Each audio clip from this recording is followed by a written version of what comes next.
একটা বিষয় আমরা খুব দেখেছি যে যখন অধীর রঞ্জন চৌধুরী বারবার প্রচারে বেরিয়েছেন লোকসভা ভোটের আগে, তাকে ঘিরে বিক্ষোভ দেখানো হয়েছে, রাস্তা তৈরি করা হয়নি, জলের সমস্যা মেটাননি অধীর রঞ্জন চৌধুরী, এরকম নানা রকম বিক্ষোভের মুখে পড়তে হয়েছে।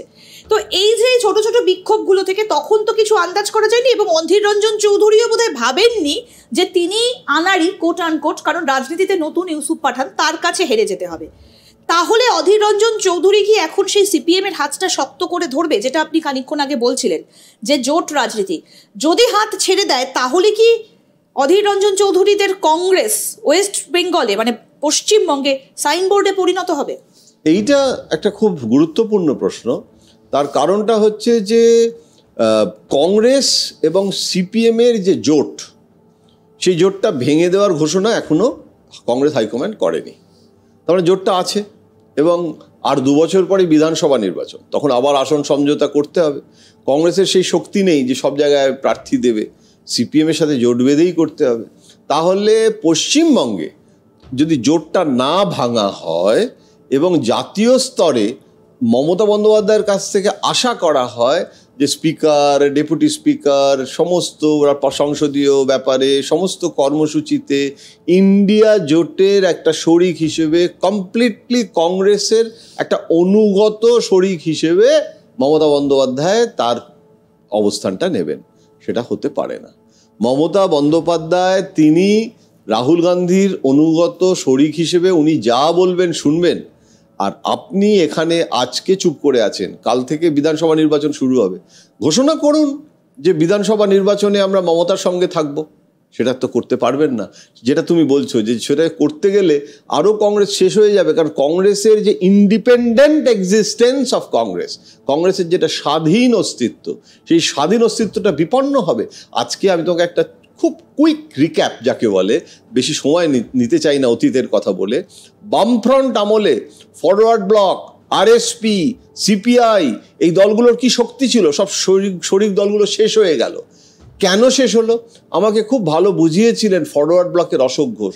বলেছিলেন যে আমরা শরিক হয়ে অনুগত শরিক হয়ে গেলাম, এবং বামফ্রন্টের বইটাকে আমরা হাত তোলা পার্টি হয়ে গেলাম। সিপিএম বড় দল, এত বড় দল, সিপিআই কোথায় না মেদিনীপুরে, এসইউসিআই তো বামফ্রন্টে সেটা ঢোকেও নি, ওরা শুধু কুলতলি জয়নগরে ছিল।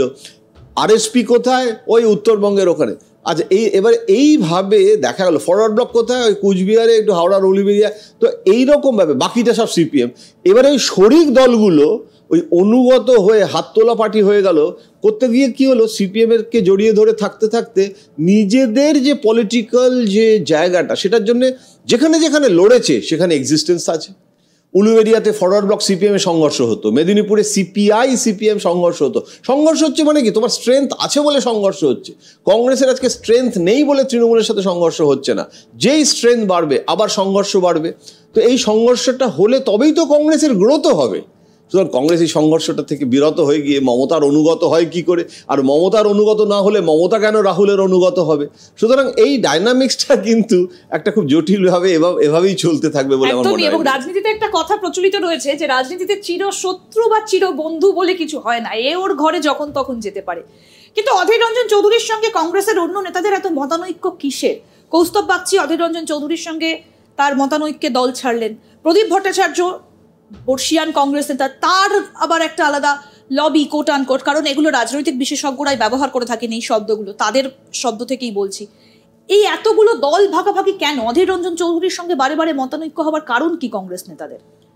আমার যেটা মনে হয় যে প্রথম কথা হচ্ছে যে কংগ্রেসের গোষ্ঠীদ্বন্দ্ব বা মতানৈক্য এটা নতুন কিছু নয়। মানে এটা তো সেই স্বাধীনতার আগে থাকতে আছে। কিন্তু প্রিয় রঞ্জন দাসমুন্সির গোষ্ঠী, সোমেন মিত্রর গোষ্ঠী, আলাদা আলাদা এরকমভাবে প্রচুর তো দেখেছি আমি।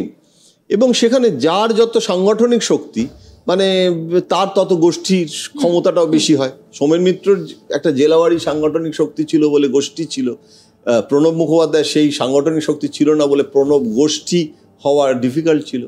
অধীর চৌধুরীর একটা সাংগঠনিক শক্তি ছিল, কিন্তু সেটা অনেকটাই উত্তরবঙ্গ কেন্দ্রিক। এবারে দক্ষিণবঙ্গের নেতারা তারা তাদের প্রায়োরিটি, অগ্রাধিকার, নেতৃত্বের অগ্রাধিকার বজায় রাখার জন্য তারা অধীরের সঙ্গে কনফ্রন্টেশনে যায়, এখনো যায়। এবং যেহেতু এটা ওই হ্যাভ আর হ্যাভ নটের দ্বন্দ্ব, অর্থাৎ ও প্রদেশ সভাপতি আছে, আমি নেই, ও অমুক পদে আছে, যখন মানুষ ক্ষমতায় থাকে তখনও এই অভ্যন্তরীণ লড়াই হয়, আবার যখন ক্ষমতায় থাকে না তখন আরও লড়াই হয়, কেননা তখন ওই সাপ্লাই লাইনটাও তো অনেক কমে যায়। মানে বিভিন্নভাবে আমি যে বেনিফিশিয়ারি হব, উপকৃত হব, অনেক কিছু পাবো দলের এই পদ থেকে, সেটা তো কমে আসতে শুরু করে যখন তুমি ক্ষমতায় থাকো না। এবং ক্ষমতায় না থাকলে তখন কম পাওয়ার যন্ত্রণা থেকে লড়াইটা কিন্তু আরো বাড়ে, যে যেটুকু আছে অমুক একটা সেলের চেয়ারম্যানও হওয়ার জন্য লড়াই হয়, তো প্রার্থী হওয়া তো মানে সাংঘাতিক ব্যাপার। তো অধীরকে সরানোর জন্য এখনো লড়াই চলছে। এবং যারা নেতারা রয়েছেন, তুমি একটা নেতার নাম বলো, যে সেটা দীপা দাসমুন্সী হোক, আব্দুল মান্নান হোক, প্রদীপ ভট্টাচার্য হোক, যে মানে আরো অনেক নেতা এসে গেছেন, তুমি অনেকের নাম বললে, কেউই কিন্তু মানে আজকের নেতা, প্রবীণ নেতা, কেউই কিন্তু অধীরের অনুগত কয়েকজন নেতা থাকতে পারে, তারা ওই বেনিফিশিয়ারিজ। এইবারে কথাটা হচ্ছে যে অধীরের পক্ষে এই লিমিটেড রিসোর্সে কতজনকে বেনিফিশিয়ারি করা সম্ভব, কতজনকে পাইয়ে দেওয়ার রাজনীতি করা সম্ভব।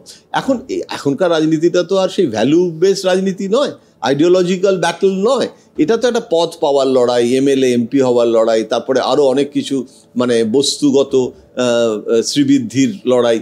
এখন অধীর সেখানে কিন্তু মিসফিট হয়ে যাচ্ছে, এবং কিছুদিন পরে পরে এই কারণে প্রদেশ সভাপতি চেঞ্জও হয়। কিন্তু অধীরের এখন এমন কংগ্রেসের খারাপ অবস্থা যে প্রদেশ সভাপতি করা হবে বলে ডাক দিল দীপা দাসমুন্সীকে যদি বলা হয় যে আপনাকে দায়িত্ব নিতে হবে, উনি পালিয়ে যাবেন। উনি বললেন আমি যথেষ্ট গুরুত্ব দিচ্ছি আমাকে সোনিয়া গান্ধী, আমাকে তেলেঙ্গানা, কেরালার মতো গুরুত্বপূর্ণ রাজ্যের প্রভারী করেছে, প্রিয়রঞ্জন দাসমুন্সীর স্ত্রী হিসেবে উনি একটা বিশেষ মর্যাদা পান, এবং উনি খুব সক্রিয়, দিল্লিতে থেকে যথেষ্ট সক্রিয়। পশ্চিমবঙ্গ নিয়ে তিনি কোনো ইন্টারেস্ট নিচ্ছেন না। তো আজকে কংগ্রেসের এমনই মানে অবস্থা যে দায়িত্ব দিলেও দায়িত্ব না নেওয়ার মতো অবস্থায়। সেখানে অধীরের বিরুদ্ধে তো অধীর যাতে গণতান্ত্রিক হয়, সবাইকে নিয়ে চলে, মিটিং ডাকে, তার জন্য এখন একটা প্রেশার দেওয়া হচ্ছে। হয়তো অধীরের দিক থেকে সেই আচরণে ঘাটতি ছিল। অর্থাৎ তুমি যখন নেতা হবে, if you are a leader of a team, তোমাকে সবাইকে নিয়ে চলতে হবে, তোমাকে দল করতে হবে, শুধু টিম করলে হবে না। এই জায়গাটা অধীরের কোথাও একটা সমস্যা হচ্ছে। না হলে প্রণব মুখোপাধ্যায়, প্রিয়রঞ্জন দাসমুন্সী, সৌমেন মিত্র, এরকম বড় বড় নাম কিন্তু উঠে এসেছে কংগ্রেস থেকে, এ রাজ্য থেকে, কিন্তু অধীর রঞ্জন চৌধুরীর কাছে গিয়ে কোথাও যেন সেই দলটা হারিয়ে গিয়েছে।